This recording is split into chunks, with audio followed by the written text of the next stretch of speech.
ನಮಸ್ಕಾರ, ನಾನು ಅನುಪಮ. ಇವತ್ತು ನಾನು ಸುಲಭವಾಗಿ ಮನೆಯೊಳಗೆ ಜೋಳದ ನುಚ್ಚು ಹೆಂಗೆ ಮಾಡೋದಂತ ತೋರಿಸ್ಕೊಡ್ತೀನಿ. ಇದಕ್ಕೆ ಅಂಬ್ಲಿನೂ ಅಂತಾರೆ.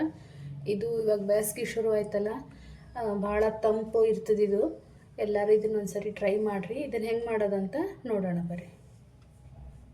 ಇದು ನಾನು ಜೋಳನ ಒಂದು ಮನೆಯೊಳಗೇ ತೊಳೆದು ಮಿಕ್ಸರಿಗೆ ಹಾಕಿ ಈ ಥರ ನುಚ್ಚು ಮಾಡ್ಕೊಂಡಿನಿ.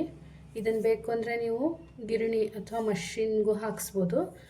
ಈಗ ಇದನ್ನು ಫಸ್ಟು ಜರಡಿ ಹಿಡ್ಕೊಳ್ಳೋಣ.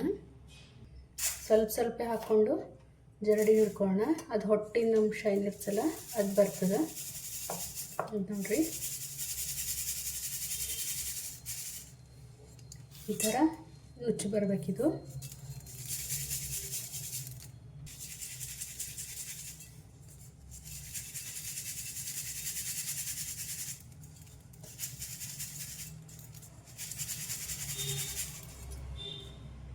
ಇದು ನೋಡ್ರಿ, ಈ ಥರ ನುಚ್ಚು ಬಂದದಿದು.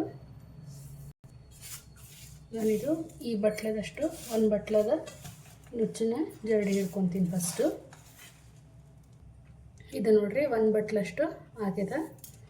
ಈ ಥರ ಸಣ್ಣ ರವೆ ಥರ ಬಂದರೂ ಸಾಕು. ಈಗ ಬರೀ ಇದು ಹೆಂಗೆ ಮಾಡೋದಂತ ನೋಡೋಣ. ಈಗ ಇದನ್ನು ತೊಳ್ಕೊತೀನಿ ಫಸ್ಟು 1-2-3 ಸರಿ. ಇದು ತೊಳ್ಕೊಂಡ್ಮೇಲೆ ಈ ಥರ ನುಚ್ಚು ಬಂದದಿದು. ಈಗ ಇದನ್ನು ಸೈಡಿಗೆ ಇಡೋಣ.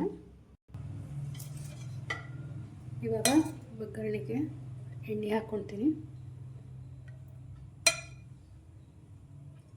1-2 ಟೇಬಲ್ ಸ್ಪೂನ್ ಅಷ್ಟು.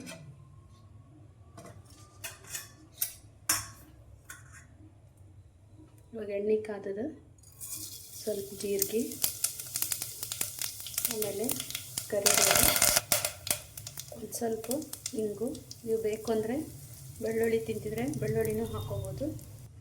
ಸ್ವಲ್ಪ ಶುಂಠಿ ಹಸಿಮೆಣಸಿನಕಾಯಿ ಪೇಸ್ಟು, ನಾವು ತೊಳೆದಿಟ್ಕೊಂಡಿದ್ವಲ್ಲ ಜೋಳದ ಹಿಟ್ಟು ಹಾಕ್ಕೊಳ್ತೀನಿ.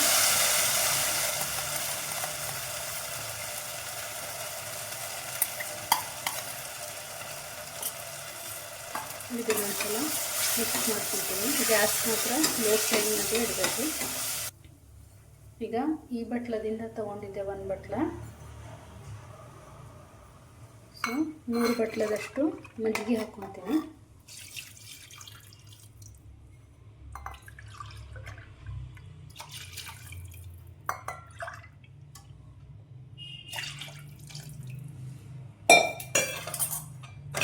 ಇದನ್ನೊಂದ್ಸರಿ ಮಿಕ್ಸ್ ಮಾಡಿಕೊಂಡು ಗಂಟೇನೂ ಆಗ್ಲಾರ್ದಂಗೆ ಮಿಕ್ಸ್ ಮಾಡ್ಕೋಬೇಕಿದು.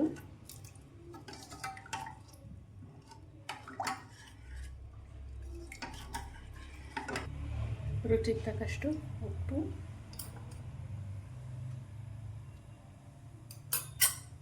ಒಂದ್ಸರಿ ಮಿಕ್ಸ್ ಮಾಡಿ.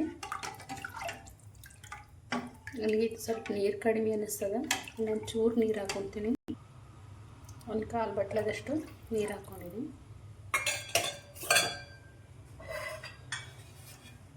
ಇದೊಳ್ಳೆ ಕ್ಲೋಸ್ ಮಾಡಿ 3-4 ವಿಸಿಲ್ ಬರೋವರೆಗೂ ಕುಕ್ ಮಾಡಬೇಕು. ಬರೀ ಇದು ಹಾಗೆ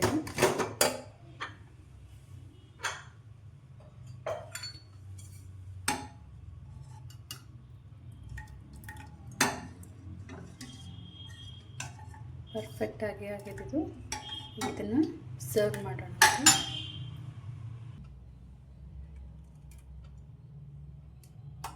ಇದು ಮಜ್ಜಿಗೆ ಹಾಕಿದ್ದಕ್ಕೆ ಮತ್ತೆ ಕುದಿಸೋದೇನು ಬೇಕಾಗಂಗಿಲ್ಲ.